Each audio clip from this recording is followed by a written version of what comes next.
no meu caso ali no comando do esquadrão. Uma grande satisfação, uma grande alegria tê-los aqui. Eles sabem... Continua a música ali, daqui a pouco ela para. Uma coisa que eu sempre falei para eles não vão me deixar mentir. Eu sempre falava que se eles estavam aqui, nessa escola, era muito por conta daqueles que os precederam. Por conta dos pais, dos familiares, dos amigos. Eu sempre falei para eles, honrem sempre eles, porque de fato é muito importante. Esse aqui é o amigo Mário Santos. Prazer, gente. Eu convidei, ele de pronto, de imediato, ele aceitou o convite para estar aqui participando desse momento. Nós frequentamos a mesma casa espírita aqui, chama-se Lar de Jesus. E aí, quando surgiu a oportunidade, teríamos apenas um culto ecumênico para toda a turma. Mas aí, num dado momento, veio a orientação de que para fazermos de forma separada, então temos lá o católico na capela, o auditório aqui ao lado do evangélico, e nós aqui fazendo a nossa reunião espírita. Bom, então, mais uma vez, sejam muito bem-vindos nesse momento, que é a consagração desses jovens, nesse sonho que eles percorreram desde lá de trás, quando eram ainda meninos, dando trabalho para vocês, depois nos estudos, faculdade, no concurso. Aqui chegaram dia 14 de abril, boa parte deles que não tinha sido militar ainda, não tinha vivenciado isso, chegaram aqui com olhos arregalados, olhos de Mônica. Nós estávamos aqui prontos para recebê-los e estar do lado deles nesse processo de transformação, nessa caminhada, que agora estamos aí a um dia de encerrarmos esse ciclo e a partir daí eles vão iniciar novos ciclos em novas localidades, mas sempre com esse sentimento de gratidão, esse sentimento de amizade que eles fizeram entre eles. Para quem eu pude ir lá entregar o diploma, eu falei, aproveite os ensinamentos que vocês tiveram aqui e principalmente os irmãos que estão ali atrás sentados. Vocês agora são uma família, de fato. Tá bom, gente? Então vamos dar início aqui ao nosso culto espírita. Eu nem me apresentei, eu sou o Major Martins. Jura?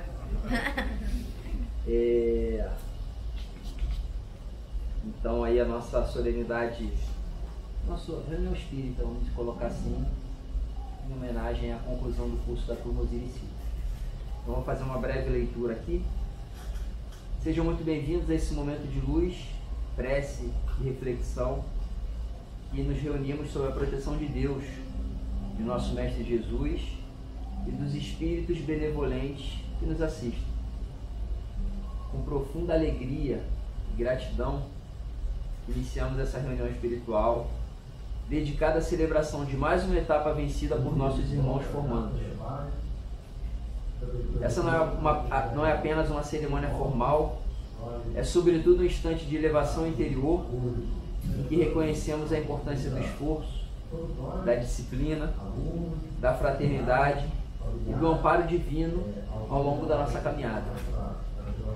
Após meses de dedicação, estudo e superações, celebramos hoje não apenas uma conquista acadêmica, mas também um marco de crescimento moral e espiritual, que nos fortalece para servir com humildade, responsabilidade e amor ao próximo.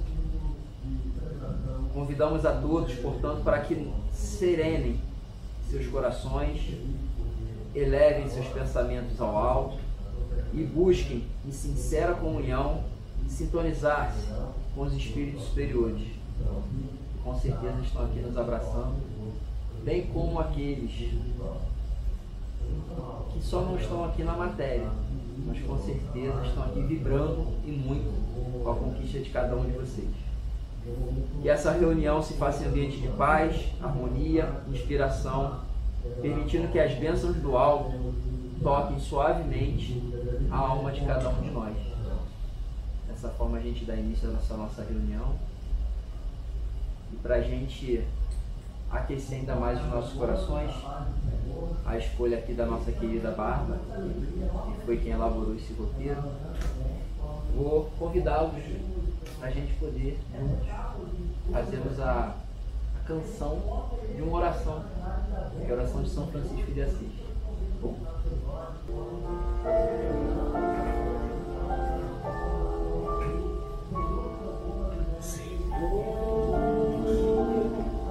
Fazei-me um instrumento de vossa paz, onde houver ódio que eu leve o amor, onde houver ofensas que eu leve o perdão, e onde houver discórdia que eu leve a união, onde houver dúvidas que eu leve a fé, onde houver erros que eu leve a verdade, onde houver desespero que eu leve a esperança, onde houver tristeza que eu leve a alegria, e onde houver trevas que eu leve a luz. Mestre, fazei que eu procure mais consolar que ser consolado,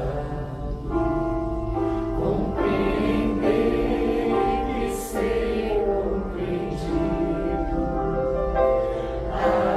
amar e ser amado, pois é dando que se recebe, é perdoando que se é perdoado, e é morrendo que se vive para a vida eterna.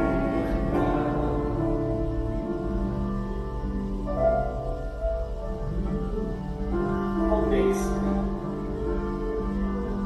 fazei-me um instrumento de vossa paz,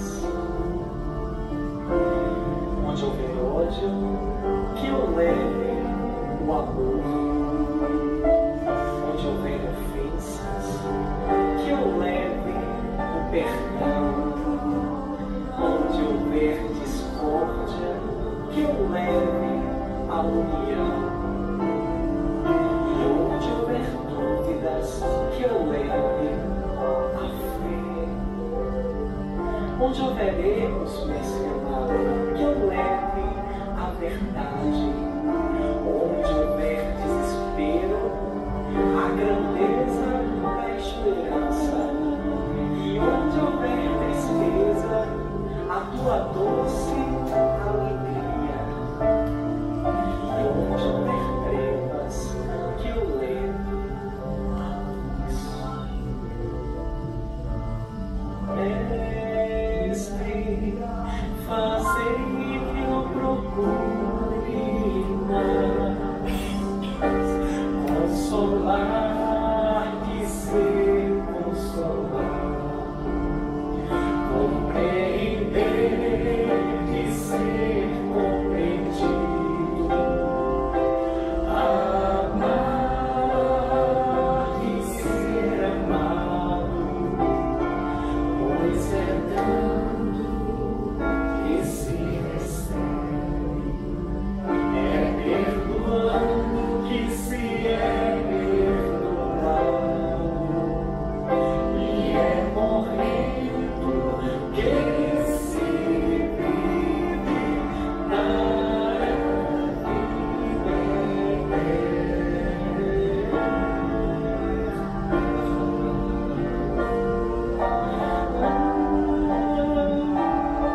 felicidade, do amor e da alegria, e no céu contemplais as perfeições infinitas de Deus. Lançai sobre nós o vosso olhar cheio de bondade, socorrei-nos em nossas necessidades espirituais e corporais. Rogai ao nosso Pai Criador que nos conceda as graças que pedimos por vossa intercessão. Vós que sempre fostes tão amigo dele, e inflamai o nosso coração de amor, sempre maior a Deus e aos nossos irmãos, principalmente os mais necessitados. Eu quero aproveitar esse momento e convidar todos nós, fechemos os nossos olhos carnais, que elevemos o nosso pensamento a Deus, a espiritualidade amiga, agradecendo por esse momento de comunhão, de comemoração desses jovens que hoje alcançam seus objetivos. Mais um objetivo da caminhada de cada um. Com toda certeza, Deus, nosso Mestre, guia Jesus, bem como toda a espiritualidade amiga, estiveram ao lado deles, em cada passo dessa jornada. E é a eles que nós dirigimos o mais profundo agradecimento. Que esses jovens possam, ao longo de sua caminhada, colocar em prática, em prol do próximo, do amor a cada irmão, tudo aquilo que eles aprenderam até aqui, seja na vida acadêmica, seja aqui no nosso centro de instrução. Sendo assim, rogamos mais uma vez autorização para darmos continuidade a essa singela reunião espírita. Que assim seja, graças a Deus. Então, boa tarde a todos. Boa tarde, senhora. Escolhi essa mensagem que me tocou nesse momento que a gente está vivendo. Então, vamos lá. Na grande jornada da alma, o amor é a luz que não se apaga. Mesmo quando a névoa da distância encobre os olhos da carne. A amizade, por sua vez, é flor divina que floresce nos campos do tempo, superando os invernos de silêncio e os afastamentos temporários. A saudade é a prova viva de que o sentimento não se perdeu. É o eco do carinho que permanece, mesmo quando o abraço faz ausência. Não é dor em si, mas a lembrança do que foi belo e verdadeiro. É a memória do coração que ainda pulsa pelo que ama. Recordemos que ninguém está verdadeiramente longe. Os vínculos do espírito ignoram as barreiras do espaço e do tempo. Se orarmos com sinceridade, se evocarmos com ternura, se vibrarmos com esperança, encontramos uns com os outros, mesmo pela via sutil do pensamento. O amor nunca morre. A amizade verdadeira jamais se desfaz. E a saudade, quando aceita com fé, transforma-se em ponte de reencontro e de serenidade. Vivamos, pois, com amor. Amemos com a alma. E se a saudade apertar, elevemos o pensamento a Deus, confiantes de que, na eternidade da vida, tudo que é do bem e do afeto há de se reunir novamente. André Luiz. Ó, gente, vou adiantar. Estou sempre indo nas palestras do Mário, é aula. Então, aproveitem.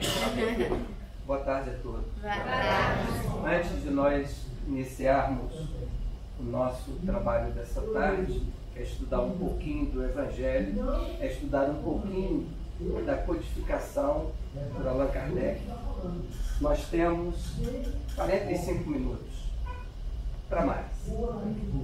Vão se acostumando até o final desse estudo. Primeiramente, eu queria pontuar o que o Major Diogo Martins já alinhavou para mim essa tarde. A importância dos familiares na formação dos nossos jovens oficiais. Ninguém chega a lugar nenhum sozinho, porque o homem não evolui só. Ele só evolui imerso na coletividade. Por mais que nós estejamos sozinhos, nós estamos com um derredor de pessoas encarnadas e desencarnadas nos sustentando, mesmo que de forma muito sutil. E aí encontra-se o esteio da família. Eu lembro, estava falando com o Major Martins, que há 15 anos atrás eu levei o meu filho caçula para se matricular no Colégio Naval. Porque há 2 anos antes eu tinha levado a minha filha a se matricular na Escola de Especialistas de Aeronáutica. E é uma perda muito grande para os pais quando os filhos se vão.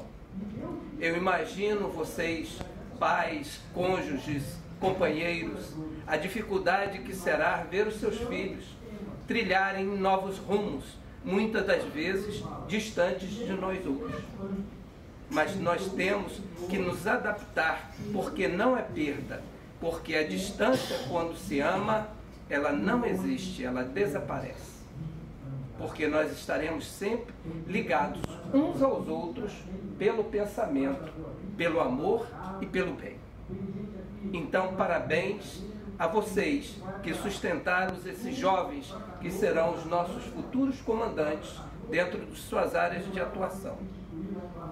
E a vocês que estão aqui e passaram por esse inverno rigoroso, né, propiciado por nosso querido irmão Major Martins. Que eu garanto a vocês, não foi fácil. Não foi fácil. Dias que não terminavam nunca e começavam muito cedo no dia seguinte. Mas tudo nessa vida passa. Tudo passa. E agora vocês estão alçando novos voos. Vão ter novas experiências. Vão criar novas expectativas.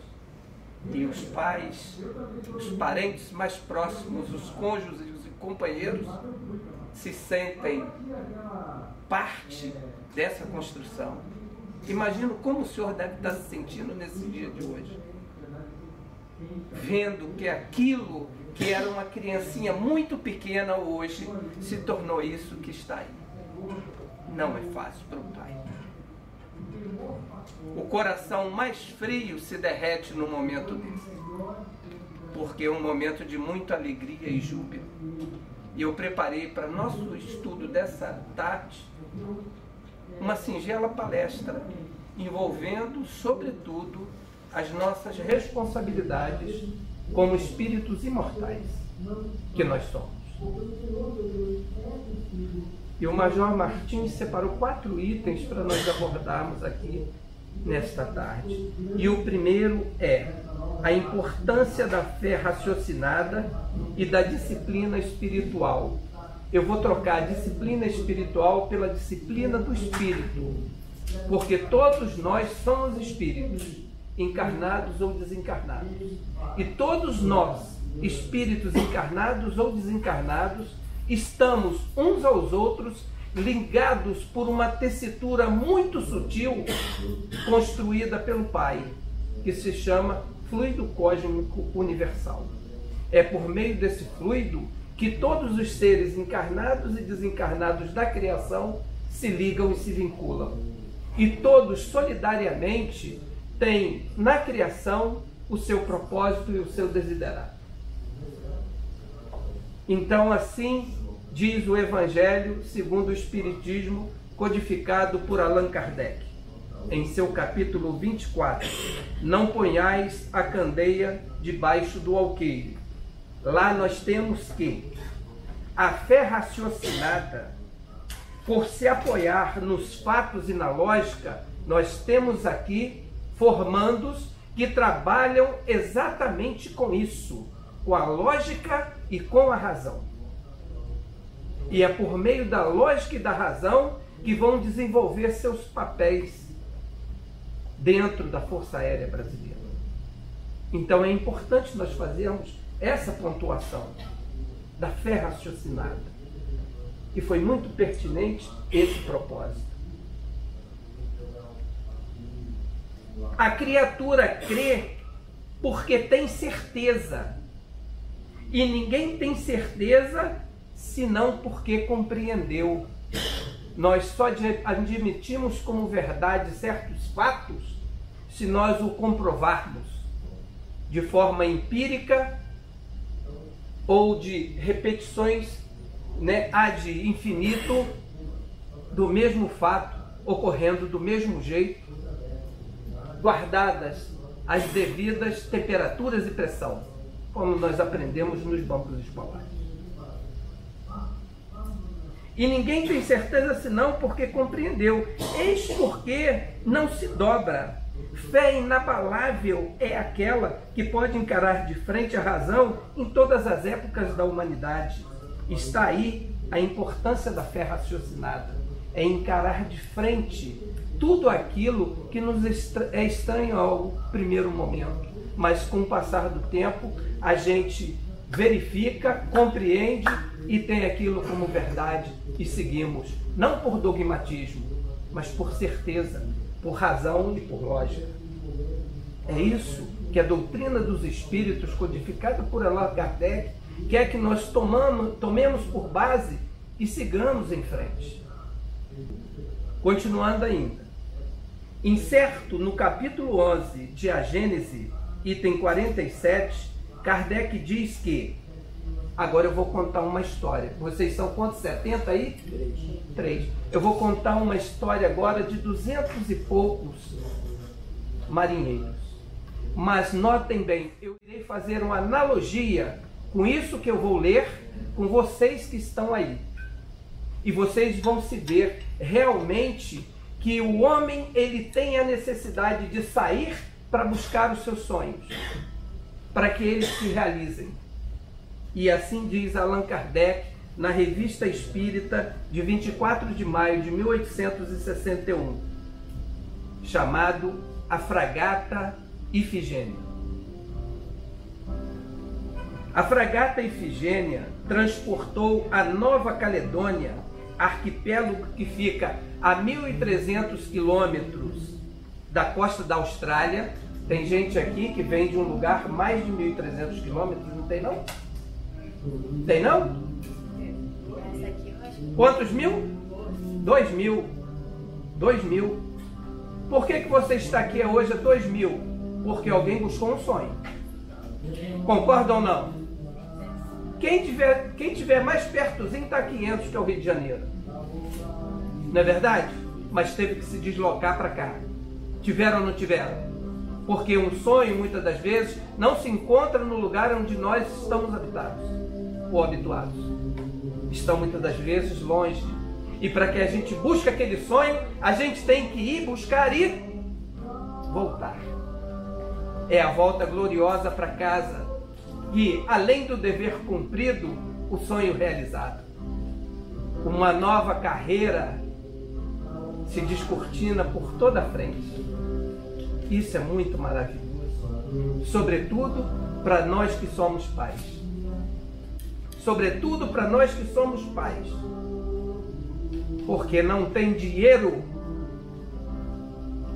que a traça coma, que é esse dinheiro de ver o filho realizado. É esse pagamento. Imagino como o senhor deve estar feliz de ver a sua filha, né? É o sorriso de dentista. Olha lá, dá para se ver a panorâmica dos dentes. Não é verdade? Porque esse momento é um momento de celebração, meus irmãos. É um momento de alegria. É um momento de nós nos rejubilarmos com Deus e agradecê-lo pela sua grandeza, por ele ser tão justo e bom, porque é isso que Deus é para nós, justo e bom. E é isso que nós pedimos a vocês, jovens formando essa tarde, que durante toda a sua carreira militar, vocês sejam sempre justos e bons.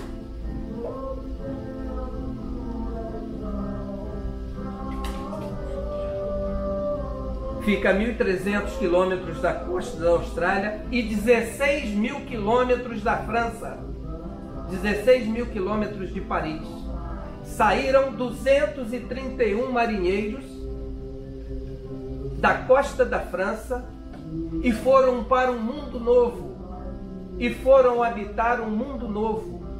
Vocês saíram das suas casas e estão habitando num mundo novo, um mundo desconhecido, mas que daqui a pouco tempo será um mundo conhecido de vocês, em que vocês vão fazer desse mundo um mundo bom ou um mundo ruim. Vai depender única e exclusivamente de quem? De mim. De mim. Não importa o que o outro pensa ou o que o outro diga. O que importa é o que eu digo e o que eu penso. Porque nós vamos ver nesse estudo. Porque se nós recebemos a graça de comandar, nós também receberemos em contrapartida o dever de prestar conta. Vamos receber como em contrapartida o dever de prestar contas.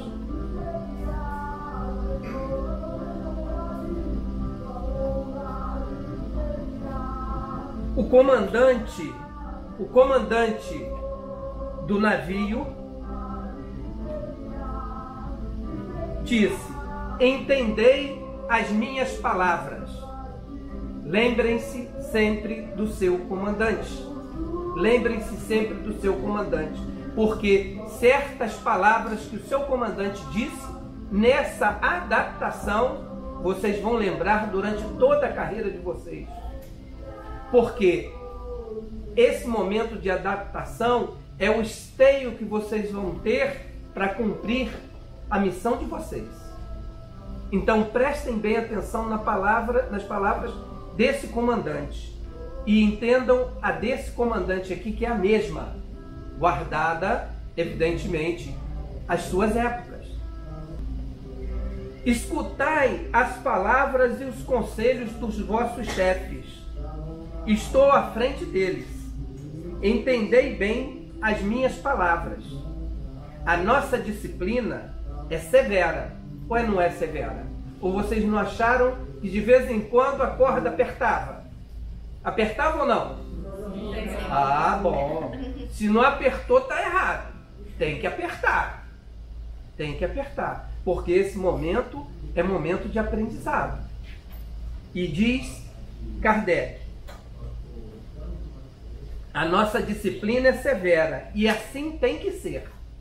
Porque hoje é o Major Martins que é o comandante. Mas não tenham dúvidas que daqui a alguns anos, alguns de vocês que estão sentados aqui estará fazendo o papel dele. E ele estará fazendo um novo papel. Alguém tem dúvida disso? Mas é bom não ter mesmo. É bom não ter mesmo. Porque vocês vão estar em posição de comando. E vocês vão ter que responder pelos seus comandos. Por isso, a severidade não é a maldade. É ser justo e bom. É fazermos aí a vontade de Deus, a imagem de Deus, sendo justos e bons. E ele continua: colocada em nossas mãos, ela será firme e inflexível. Jesus era firme e inflexível, mas ele não era amoroso? Ele não era amoroso? Ele não era justo? Ele não era bom? Ele era tão bom que em João 8 ele diz que é o bom pastor. Em João 8 Jesus diz: eu sou o bom pastor, e o bom pastor dá vida pelas suas ovelhas, e eu as conheço pelo nome. Nós não somos ciscos de Deus, nós somos obra da criação e fazemos parte dessa criação. Nós somos conhecidos por nome pelo pastor. Se nós somos conhecidos pelo nome, por Jesus, assim o somos por Deus também. Porque Jesus disse: eu e o Pai somos um. Então, se Jesus nos conhece pelo nome, o Pai também nos conhece pelo nome. Então, nós temos importância na criação e o nosso papel aqui hoje é muito importante. Papel de pai, papel de mãe, papel de companheiro, de companheira, de irmão, de primo, de amigo. Nós temos nossos papéis e nós temos que desempenhá-los. Porque assim é o que Deus quer que nós sejamos. E vocês, formandos, têm um quê a mais de responsabilidade nesse momento. De representar com honra aqueles que se precederam a vocês. Colocada em nossas mãos, ela será firme e inflexível, como eu havia dito, sabendo do mesmo modo que ela será justa e paternal. Quando vocês chegarem nas suas unidades, vocês terão, no primeiro momento, que atender a um comando superior e comandar o subordinado. Vocês estarão ligados a uma estrutura hierárquica em que você tem que tratar o seu superior, assim como o seu subalterno, de forma justa e amorosa. Mas nós não podemos deixar de sermos firmes. Porque a inflexão aqui que Kardec está colocando para a gente é ser firme. Jesus era firme. Tanto era que quantas vezes Jesus brigou com os fariseus, chamando-os de raça de víboras. Por quê? Porque por fora faziam certas coisas, tinham certos comportamentos, mas no íntimo não era nada daquilo que o verniz vitoriano mostrava. Vocês concordam com isso? Sejamos transparentes, translúcidos, tanto para os nossos superiores quanto para os nossos subordinados. Seremos admirados tanto por nossos superiores quanto por nossos subordinados. E eu vou mais longe. Quando nós somos o que nós somos e agimos corretamente, conforme a lei, nós damos àqueles que estão esperando de nós amparo, que são os nossos subordinados, a esperança de que eles podem contar com vocês. E é isso que nós esperamos que vocês sejam, bons oficiais. Não oficiais condescendentes, bons oficiais. Bons oficiais. Justos, corretos e transparentes. Já em O Evangelho segundo o Espiritismo, em seu capítulo 17, Sedes Perfeitos, temos que, se a ordem social colocou sob seu comando outros homens, trata-os com bondade e benevolência, porque são iguais a vocês perante Deus. Usa da sua autoridade para levantar-lhes o moral e não para os esmagar com seu orgulho. Evita tudo quanto lhe possa tornar mais penosa a posição subalterna em que se encontram.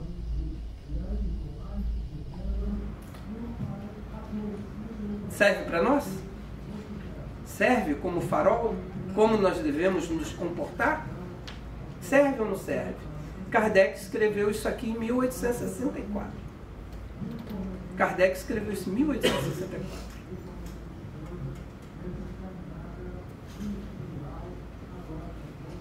O subordinado, de sua parte, compreende os deveres da posição que vocês ocupam, ou que ocuparão, e se empenha em cumpri-los conscienciosamente, sabendo que vocês são justos, verdadeiros e transparentes.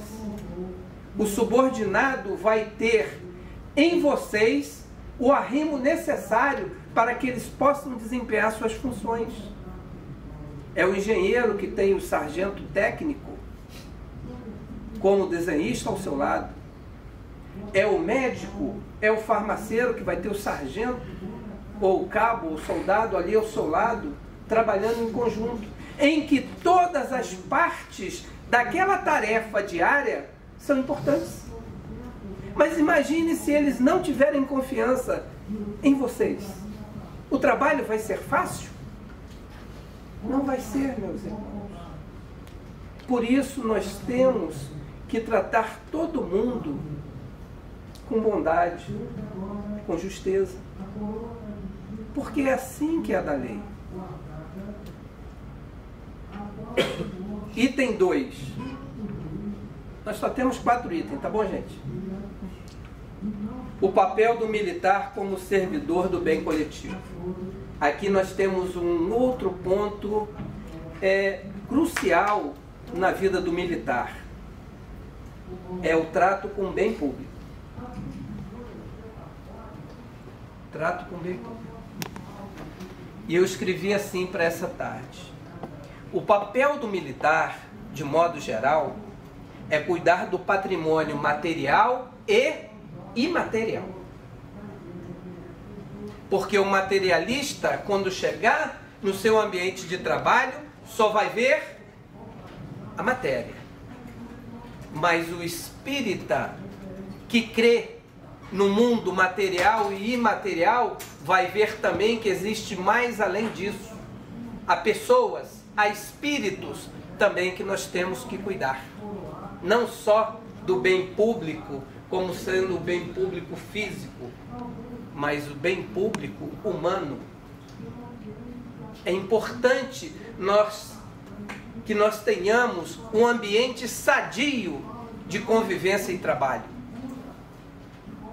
Tem ambientes, determinados ambientes, que quando a gente entra, a gente percebe a insalubridade do ambiente. Mas por que, meus irmãos, que nós sentimos isso?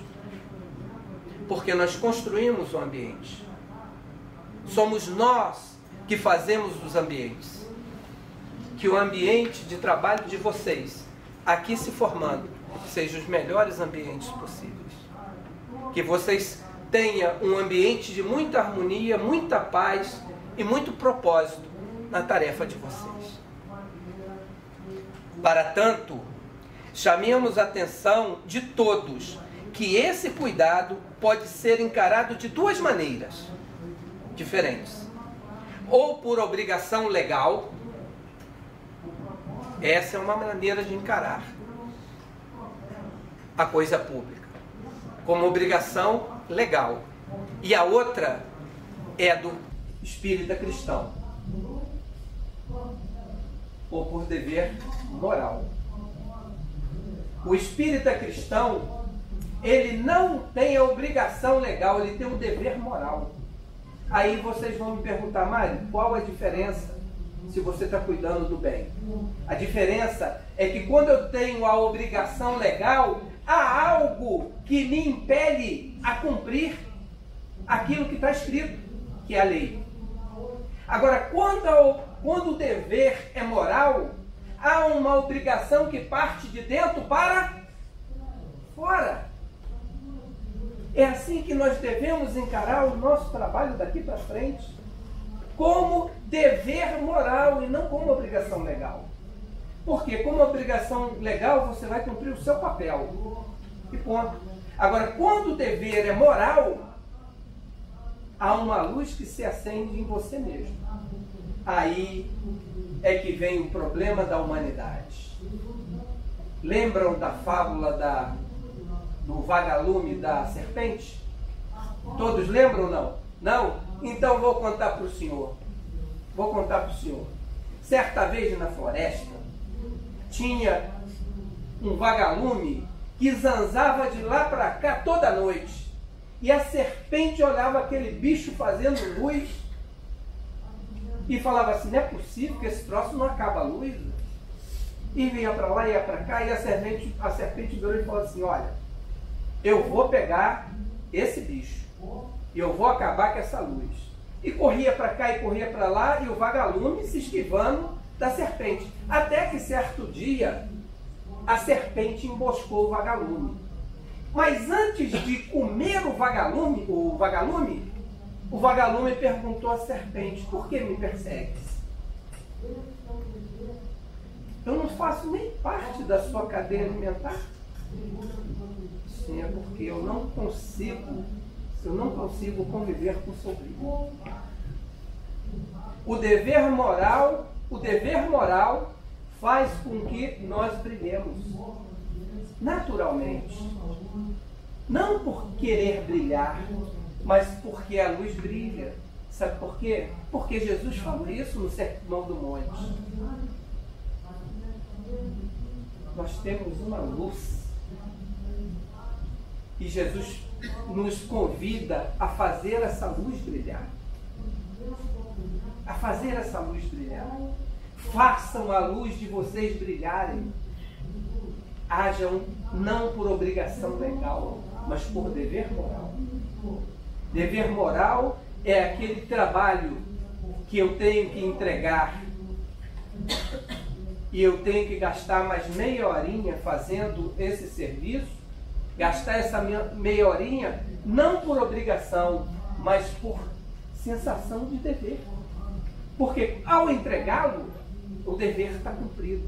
A mesma coisa é atender o paciente. Tem um paciente que necessita de atendimento, mas meu horário acaba às 16 horas. Mas aquela pessoa espera, anseia, muitas das vezes, por dizer: não, é só uma dor de cabeça, toma um remédiozinho aqui, e ela sai satisfeita. Mas você vai para casa como? Você vai para casa com a sensação do dever cumprido. A sua obrigação legal era trabalhar até 16 horas. Essa é a sua obrigação legal. Certo? É o que a lei diz. Agora, você pode ficar mais um pouco hoje? Posso. Faz. Entrega. Porque a sensação do dever cumprido não tem preço.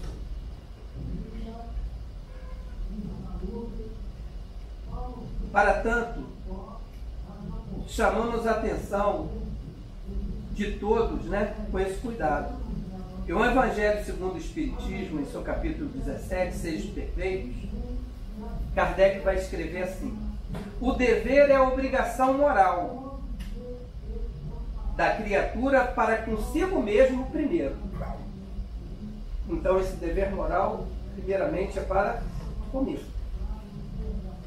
E em seguida, para com os outros. O dever é a lei da vida. O dever é a lei da vida. A obrigação não é a lei da vida. Porque se a obrigação fosse a lei da vida, não seria obrigação legal. Teria outro nome. Porque o dever é lei da vida. Você saber que você tem que fazer pela criação é um dever nosso como espírito imortal. Com ele, deparamos nas mais ínfimas particularidades, como nos atos mais elevados. A gente não sabe o que nos reserva o dia de amanhã. Uma boa ação hoje pode acarretar numa recompensa muito grande no dia de amanhã. Porque nós não sabemos de que formas nós estamos ligados direto ou indiretamente uns com os outros. E tem um cemitério lá no Rio de Janeiro, indo ali para o Campo dos Afonso, que tem uma frase dizendo: hoje por mim, amanhã por ti. Hoje nós fazemos pelos nossos irmãos. Amanhã, possivelmente, esses nossos irmãos estarão fazendo por nós. Porque essa é a lei. Essa é a lei. Aí eu lembro a vocês a parábola dos talentos. Eu lembro a vocês, formandos, a parábola dos talentos.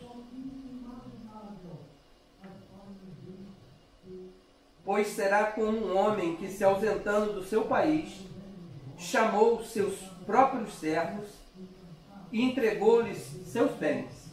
A um deu 5 talentos, a outro deu 2 talentos e a outro deu 1 talento, e cada um segundo a sua capacidade, e ausentou-se do seu país imediatamente. O que cada um fez com o seu talento? Um pegou 5 e fez quantos? 10. Um pegou 2 e fez nascer em quantos? E o que pegou 1?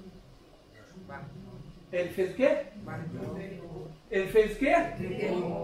Ele cavou a terra e escondeu o talento aonde?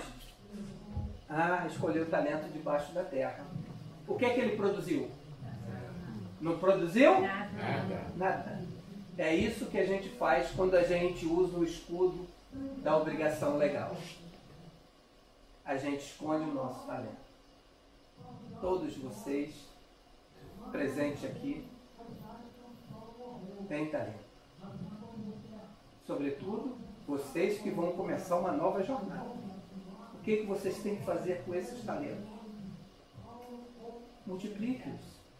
Multiplique-os. Façam que eles produzam frutos. E frutos em abundância.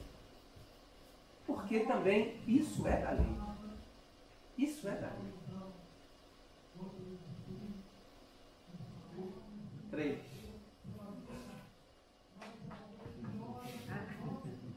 A vivência do Evangelho nas ações diárias. Não somos máquina. Nós não somos máquinas. Nós somos espíritos imortais. Seres divinos, como toda a criação de Deus é divina. Nós não somos máquinas. Nós não temos que trabalhar como máquinas. Não podemos trabalhar como máquinas. Porque nós não somos máquinas. Vamos buscar na inteligência das palavras de Jesus como deverá ser nossas ações diárias nos seguintes versos do Evangelho de Mateus. Os fariseus, capítulo 22 de Mateus. Os fariseus, ouvindo o que ele fizera calar os saduceus, quem quer saber o que eram os saduceus? Era um partido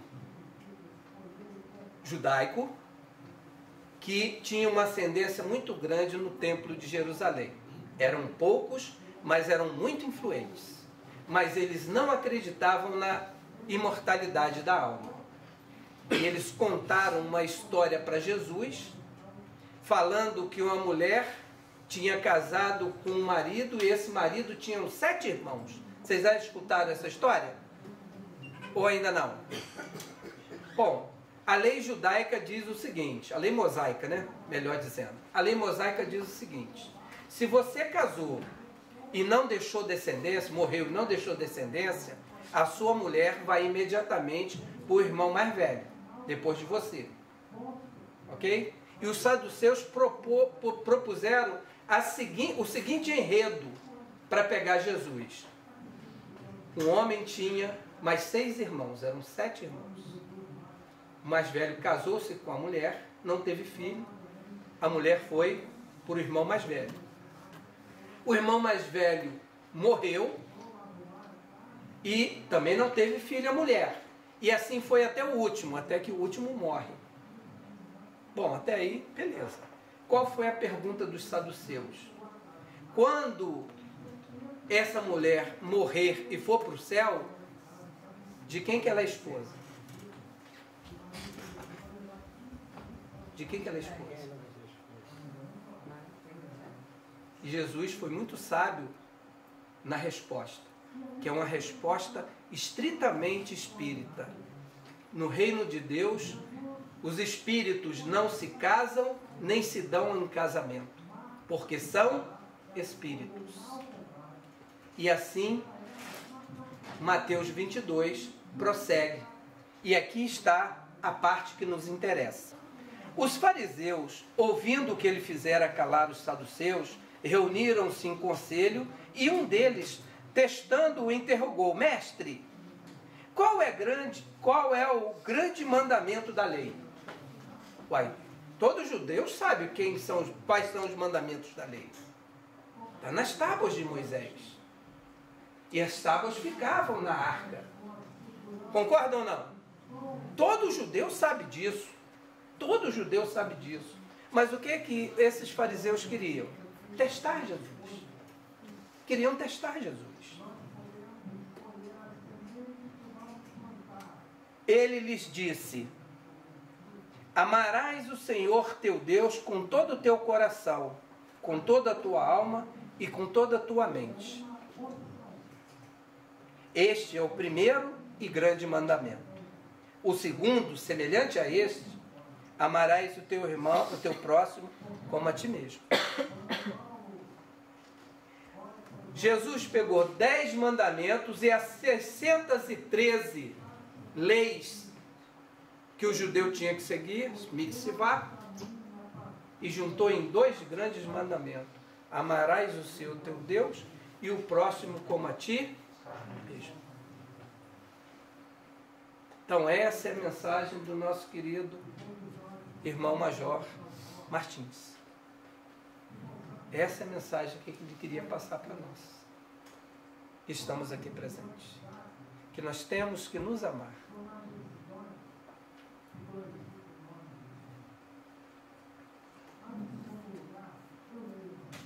Nestes 2 mandamentos depende toda a lei e os profetas. Ou seja, o que Jesus fez em toda a Torá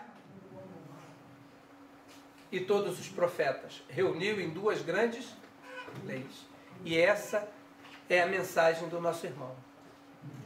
Que nós nos amemos uns aos outros. E a Deus acima de tudo. Tem outra. Essa também é de Mateus, só que é do capítulo 21. Chama-se a parábola dos 2 irmãos. Mas o que vos parece? Começou Mateus. Um homem tinha 2 filhos. E aproximando-se do primeiro disse: filho, vai trabalhar hoje na vinha. E em resposta ele disse: não quero. Quantas vezes vocês falaram isso para os seus pais? Podem olhar-se uns para os outros?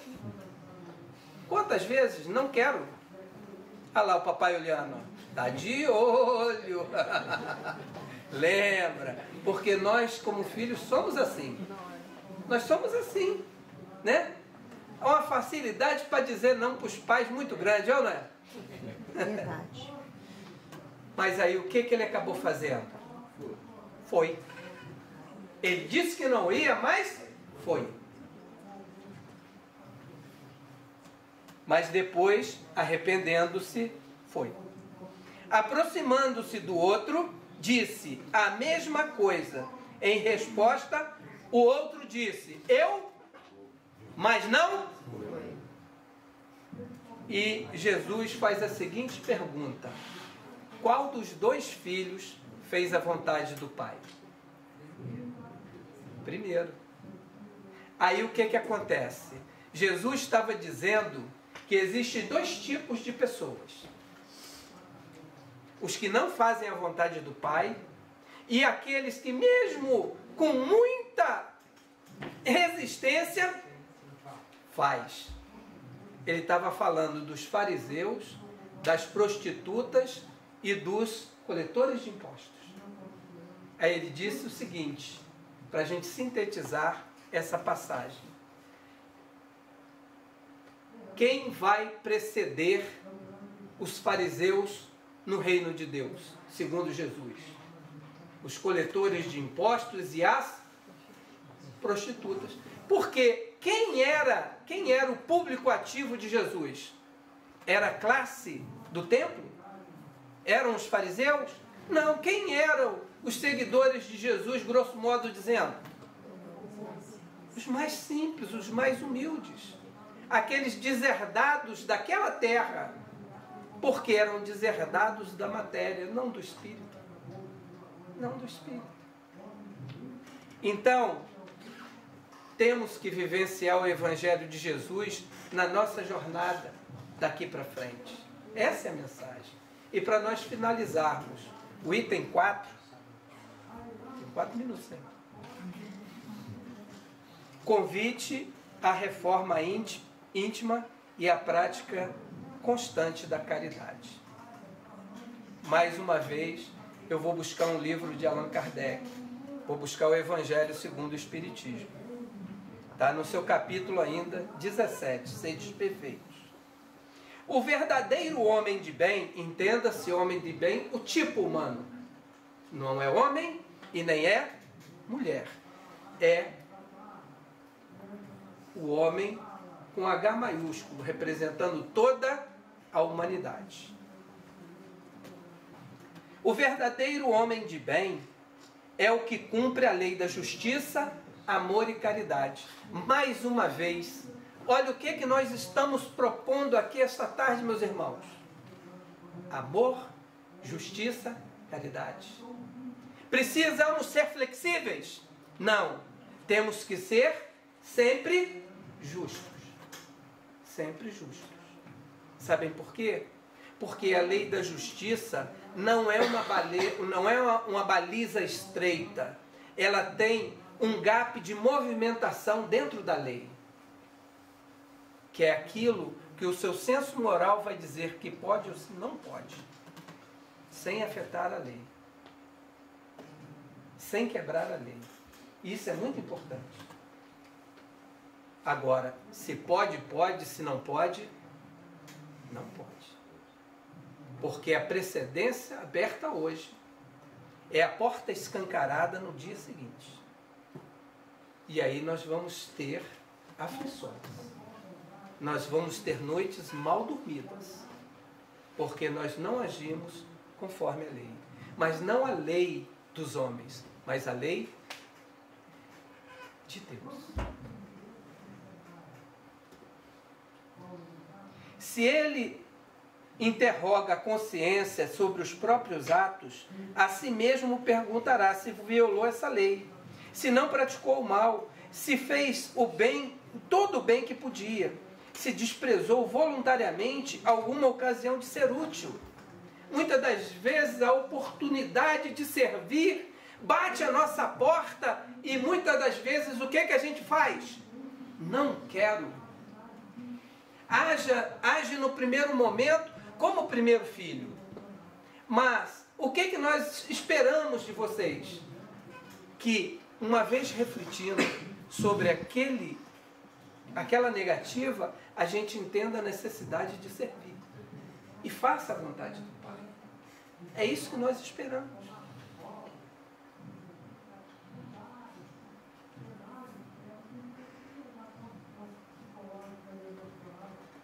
Se ninguém tem nenhuma queixa dele, enfim, se fez a outra em tudo o que desejara que lhe fizessem. Pensem sempre nisso, quando forem tomar decisões nas suas jornadas. Pensem, será que eu queria isso para mim? Certamente a consciência vai nos responder. Sabe por quê?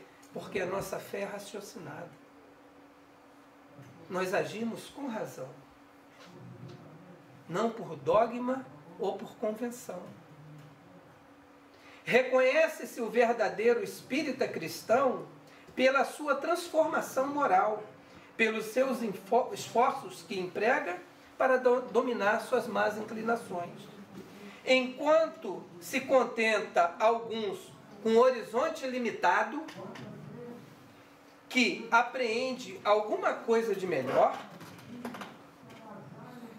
o verdadeiro homem de bem, ele se esforça para se desligar desse pensamento, esse pensamento que aprisiona e estaciona o ser humano e não o deixa evoluir. E não o deixa evoluir, porque o nosso destino é a angelitude. O nosso destino é a perfeição. O nosso destino é chegarmos aos pés do Senhor, nosso Deus. Que todos vocês tenham uma boa tarde. Vou dar muitas felicidades e muita boa sorte para os formandos e dizer que nesse momento Esperamos que a graça e a paz de Jesus desça sobre todos nós, encarnados e desencarnados. Muito obrigado.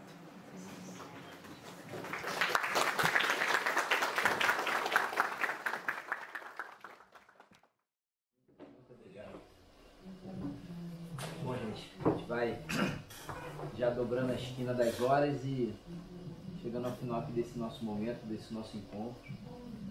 Então, mais uma vez eu agradeço pelo convite, como eu falei lá no início, pela confiança de vocês depositada na escola, na Força Aérea, no comando, durante essa nossa trajetória que nós tivemos aí durante os últimos quase 4 meses. Foi intenso, foi maravilhoso, foi muito bom. E eu espero que vocês, os formandos, os queridos alunos, levem no coração tudo aquilo que vocês aprenderam aqui dentro conosco nesse período. Levem os bons exemplos, as boas condutas de vocês, como o Mário bem colocou em determinado momento ali do nosso estudo. E multipliquem no amor ao próximo, sejam caridosos, sejam justos e firmes e nunca se esqueçam dos ensinamentos que o nosso Mestre Jesus nos trouxe, independente da posição que vocês estejam. Sejam sempre humildes, claro, sem se deixar humilhar.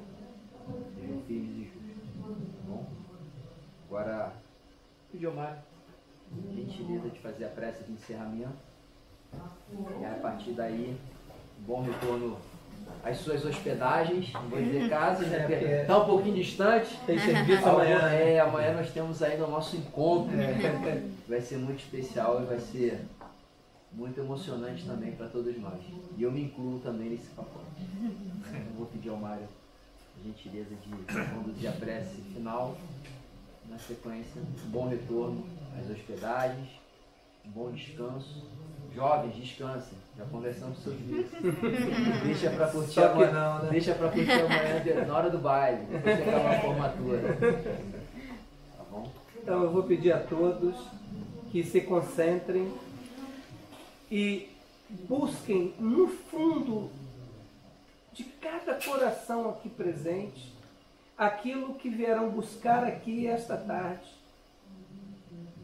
E assim nós pedimos a Deus que nos conceda o seu amor e a sua paz. E possamos sair daqui melhores e mais leves do que entramos aqui. Que possamos ver a sua criação no mais puro sentimento do nosso espírito. Que possamos agradecer a cada momento que nós estamos vivendo e que esse momento seja imortalizado na nossa mente, nos nossos corações. Muito obrigado, Senhor, por tudo que nós recebemos de Ti. Que assim seja. Gente, muito obrigado por nos ouvir e que Deus os abençoe mais uma vez.